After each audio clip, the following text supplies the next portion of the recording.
Assalamualaikum warahmatullahi wabarakatuh. Channel ini membahas tentang dimensi sejarah Indonesia. Materi video ini diambil dari berbagai sumber. Buang energi negatif dan ambil sisi positifnya. Selamat menyaksikan. Mata-mata pembunuh Sultan Demak. Pada suatu hari di tahun 1549, Raja Jipang Arya Penangsang memberikan perintah kepada Ki Rangkut, seorang kajineman atau telik sandi mata-mata atau polisi rahasia. Hai Rangkut, bunuhlah Kakanda Pangeran Prawoto, pakailah keris pusakaku ini. Ki Rangkut menyanggupi menerima keris pusaka bernama Kiai Setan Kober dan lalu berangkat. Ketika dia sampai di Demak, Sunan Prawoto sedang sakit dan bersandar pada permaisurinya. "Siapakah kau ini?" tanya Sunan Prawoto. Ki Rangkut menyampaikan maksud kedatangannya. "Saya utusan Pangeran Arya Penangsang dan disuruh untuk membunuh tuanku." "Silahkan, tetapi biarlah aku sendiri saja yang kau bunuh," kata Sunan Prawoto. Ki Rangkut menusukkan keris Kiai Setan Kober ke dada Sunan Prawoto yang juga melukai istrinya. Sunan Prawoto murka mencabut kerisnya. Kiai Bedok lalu melemparkannya ke Ki Rangkut. Kulit Ki Rangkut tergores sedikit. Dalam serat kanda menurutnya adalah kakinya. Tetapi goresan sebuah keris sakti cukup membuat penjahat itu tewas. Sunan Prawoto dan permaisurinya pun tewas. Tulis Haji de Graaf, ahli sejarah Jawa, dalam awal kebangkitan Mataram. Masa pemerintah Senopati, cerita pembunuhan Sunan Prawoto itu terdapat dalam Babat Tanah Jawi. Menurut de Graaf, saudara perempuan Sunan Prawoto, Ratu Kalinyamat, tidak tinggal diam atas pembunuhan kakaknya. Dia dan suaminya, Pangeran Kalinyamat, menghadap Sunan Kudus untuk meminta pelakunya diadili. Karena Sunan Kudus adalah guru Arya Penangsang. Dalam perjalanan pulang, keduanya diserang oleh para kajineman Arya Penangsang. Pangeran Kalinyamat terbunuh. Setelah itu Ratu Kalinyamat bertapa di Gunung Danareja. Dalam keadaan telanjang, hanya rambutnya yang terurai menjadi pakaiannya. Dia bersumpah tidak akan memakai kain sebelum Arya Penangsang mati. Dia juga akan mengabdi dan memberikan semua hartanya kepada siapa saja yang dapat membunuh Arya Penangsang. Dendam dan kekuasaan. De Graaf menguraikan bahwa Sultan Demak pertama, Raden Patah, digantikan oleh putranya yang tertua, Pangeran Sabranglor. Dia mati pada tahun 1521 dalam usia muda dan tidak memiliki anak. Yang seharusnya menggantikannya adalah putra Raden Patah berikutnya, yakni Pangeran Setolepen. Namun malah digantikan oleh adiknya, Raden Trenggono, yang memegang kekuasaan sampai terbunuh pada tahun 1546. Dia digantikan oleh putranya, Pangeran Prawoto. Pangeran Setolepen dan putranya Arya Penangsang sakit hati karena hak mereka dilangkai. Kemarahan Arya Penangsang memuncak ketika mengetahui bahwa sebelum menjadi Sultan Demak, Pangeran Prawoto memerintahkan Suroyoto untuk membunuh ayahnya, Pangeran Setolepen. Jadi Sunan Prawoto bukan hanya merebut kekuasaan yang menurut hak harus diwariskan kepada Arya Penangsang, tetapi juga menyuruh orang membunuh ayahnya. Maka mudah dimengerti jika sejak itu Arya Penangsang akan menggunakan jalan apapun, tidak hanya untuk membalas dendam, tetapi juga merebut kekuasaan. Tulis de Graaf. Oleh karena itu Arya Penangsang berusaha menghabisi keturunan dan kerabat Sultan Trenggono. Setelah berhasil membunuh Sunan Prawoto dan Pangeran Kalinyamat, Dia berusaha membunuh Joko Tingkir, menantu Sultan Trenggono. Arya Penangsang mengirim 4 orang Kajineman untuk membunuh Joko Tingkir. Mereka berusaha menikam Joko Tingkir yang sedang tidur. Joko Tingkir menyingkapkan dodotnya atau pakaian panjang yang dipakai para raja yang juga digunakan sebagai selimut tidur, sehingga membuat mereka terjatuh. Joko Tingkir mengampuni mereka, bahkan memberinya uang, masing-masing 15 rial dan pakaian. Kemungkinan Joko Tingkir sengaja membiarkan mereka hidup agar menjadi pesan bagi Arya Penangsang. Setelah menerima laporan kegagalan Kajineman, Arya Penangsang merasa khawatir. Ia meminta Sunan Kudus memanggil muridnya, yaitu Joko Tingkir. Joko Tingkir memenuhi panggilan itu. Arya Penangsang dan Joko Tingkir sempat saling menghunus keris. Namun Sunan Kudus menasehati dan menyuruh mereka pulang. Joko Tingkir juga pernah akan dibunuh oleh Kajineman karena mengambil istrinya. Dia memintanya kepada Ratu Kalinyamat untuk dijadikan selir. Mas, jangankan 2 putri itu, negara Kalinyamat dan Prawoto dan kekayaanku semua ku berikan, asalkan kamu memenuhi permintaanku. Bayu, jangan khawatir sampean, Arya Jipang mesti mati oleh saya, kata Joko Tingkir. Baik Adimas, siapa yang kupercaya lagi selain dirimu? Kajineman yang istrinya dibawa Joko Tingkir tak terima. Dia bersama teman-temannya menyerang Joko Tingkir yang sedang tidur. Namun tidak mempan. Joko Tingkir bangun dan mengampuni mereka. Kajineman pun merelakan istrinya. Joko Tingkir menepati janjinya kepada Ratu Kalinyamat. Dia berhasil membunuh Arya Penangsang pada tahun 1549. Kerajaan Demak pun berakhir setelah Joko Tingkir memindahkan pusat kerajaannya ke Pajang.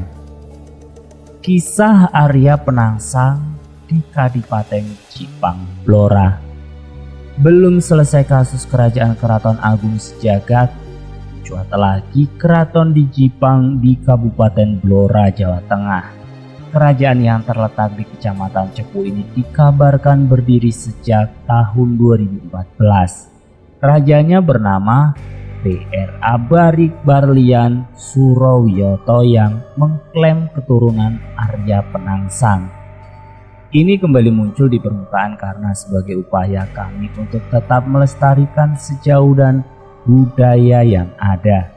Saya memang ada keturunan dari Adipati Jipang, Arya Penangsang, katanya kepada Kumparan. Barik mengatakan kerajaannya punya sejarah, tak seperti Keraton Agung Sejagat di Purworejo yang berorientasi penipuan. Kerajaan di Jipang menurut eksis untuk tujuan pariwisata dan melestarikan budaya. Arya Penangsang dan Jipang memang bukan nama yang asing di wilayah Jawa Tengah. Dalam sejumlah tradisi lisan di Jawa Tengah, Arya Penangsang dianggap sosok sakti yang sulit mati. Meskipun misalnya perutnya sudah diledakkan. Benar tidaknya cerita rakyat tersebut tak bisa dipastikan oleh bukti empiris. Namun dalam naskah kuno Serat Babat Tanah Jawi versi J.J. Mensma, keberadaan sosok Arya Jipang tersebut dipastikan benar-benar ada. Dari retaknya Kerajaan Demak, dengan melemahnya Kerajaan Majapahit sekitar akhir abad 15, Kerajaan Demak di pesisir pantai utara Jawa muncul. Raden Patah mendirikan kerajaan tersebut tahun 1478. Terah kerajaan itu dilanjutkan oleh anak tertuanya bernama Pati Unus. Pati Unus disebut juga sebagai Pangeran Sabranglor. Ia adalah putra Raden Patah atau Panembahan Jimbul. Pada tahun 1511, Pati Unus menyerbu Jepara. Tahun 1513 ia mengarungi Malaka. Bunyi teks Serat Babat Tanah Jawi.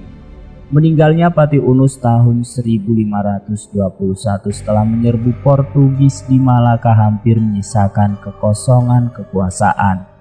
Sebab Ia tak punya keturunan untuk melanjutkan terahnya sebagai raja.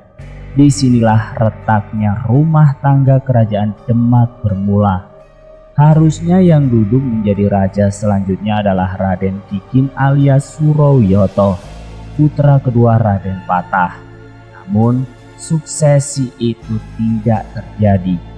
Dia menggantikannya anak yang satunya lagi bernama Raden Trenggono. Karena anaknya yang lebih tua, Pangeran Sekar Sedolepen atau julukan Raden Kikin, sudah dibunuh oleh putra Raden Trenggono yang bernama Pangeran Mukmin atau setelah jadi raja berjuluk Sunan Prawoto. Tulis Babat Tanah Jawi. Putra Raden Kikin yang urung jadi raja Demak ini bernama Arya Penangsang. Arya Penangsang mewarisi jabatan bapaknya menjadi Adipati Jipang, bagian dari wilayah kekuasaan kerajaan Demak yang berpusat di Kecamatan Cepu Blora. Beberapa sumber menyatakan kalau wilayah Kadipaten Jipang itu sebagian Bojonegoro, kemudian sampai ke Blora, Rembang, Lasem, sebagian Tuban juga masuk.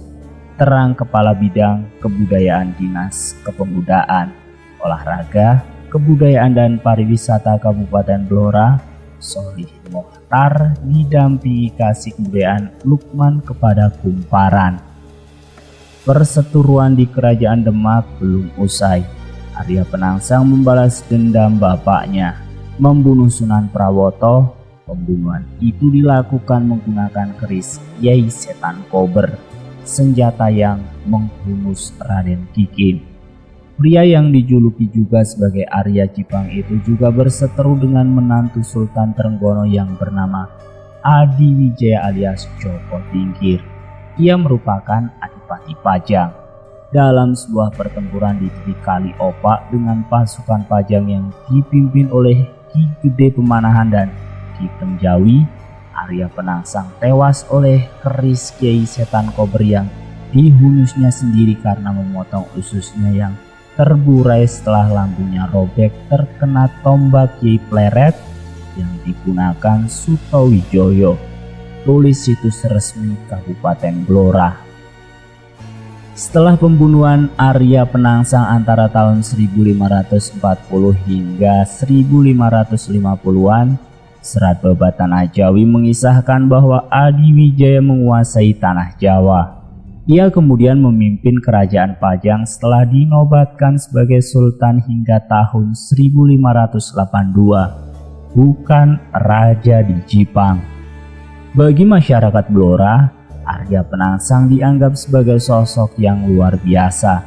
Kedudukannya dianggap tinggi karena silsilahnya yang berasal dari keturunan Raden Patah. Beliau adalah putra dari Kanjeng Surowiyoto. Pangeran ini murid langsung atau kinasih Kanjeng Sunan Kudus. Sunan Kudus itu terakhir menjabat sebagai Mufti Masjid Agung Demak, dan sebelum menjabat itu beliau adalah Kepala Angkatan Bersenjata Demak, Terang Solihan. Namun Solihan menampik apabila wilayah Jipang merupakan sebuah kerajaan atau keraton. Menurutnya, kata keraton berasal dari kata keratuan atau tempatnya ratu atau raja, sehingga perlu sosok raja untuk menyebut Jipang sebagai kerajaan. Tidak menutup kemungkinan di saat nanti ditemukan data baru, kami bisa menyebut keraton Jipang. Tapi sampai saat ini, kami guru-guru sejarah kemudian periset dari Dewan Daerah sepakat sampai saat ini menyebutnya sebagai Kadipaten Jipang, Tutur Solihan. Adapun peninggalan Kadipaten Jipang yang masih ada, salah satunya terletak di Desa Jipang, Kecamatan Cepu, berupa makam Gedong Ageng Jipang. Diduga itu merupakan pusat pemerintahan Kadipaten Jipang kala itu. Menurutnya, data-data sejarah yang ada hingga kini belum bisa menunjukkan Arya Penangsang pernah dilantik sebagai raja, baik di Demak atau di Jipang.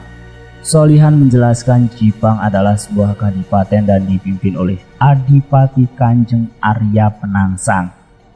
Sampai sekarang tidak ada sebutan sultan, karena di masa itu pelantikan Sultan Demak Kemudian Adiwijaya atau Jaka Tingkir itu juga sultan. Artinya gelar seorang raja waktu itu adalah sultan. Sedangkan kami belum pernah menemukan literatur yang menyebut Sultan Arya Penangsang. Bebernya. Representasi identitas lokal. Pakar Kebudayaan Jawa Universitas Indonesia atau UI Darmoko menjelaskan kemunculan klaim raja dan kerajaan Jipang di Blora sebagai upaya menghidupkan kembali budaya pesisir.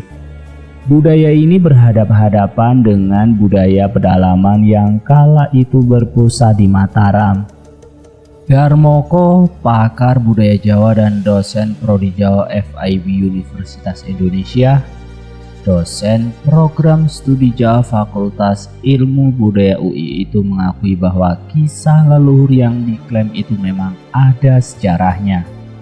Ia menyebut bisa jadi masyarakat yang tak punya keturunan langsung Arya Penangsang mengklaim sebagai titisan.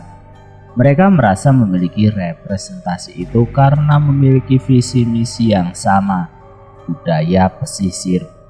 Ia ingin menunjukkan identitas lokal, budaya pesisir, terus wakilnya siapa di situ? Kebetulan Arya Penangsang, ujarnya kepada Kumparan. Menurut Darmoko, tokoh Arya Penangsang dan Jipang adalah memori kolektif yang berusaha dimunculkan oleh masyarakat di Blora. Namun, ia menggarisbawahi apakah narasi yang dibangun tentang memori keraton Jipang itu sesuai dengan tempat, tokoh, alur, latar, dan pesan moral dari sejarah yang tepat. Endingnya itu harus bisa dinalar, selain itu harus mulih. Pada awalnya begini, kok akhirnya begitu? Harus klop. Kalau sesuatu belum terjadi bisa menjadi ramalan.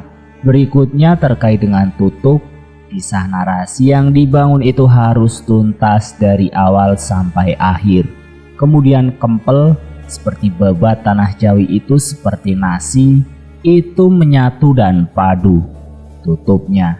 Menanggapi kemunculan klaim keraton Jipang ini, Gubernur Jawa Tengah Ganjar Pranowo menyebut hal itu berbeda dengan Keraton Agung Sejagat di Purworejo.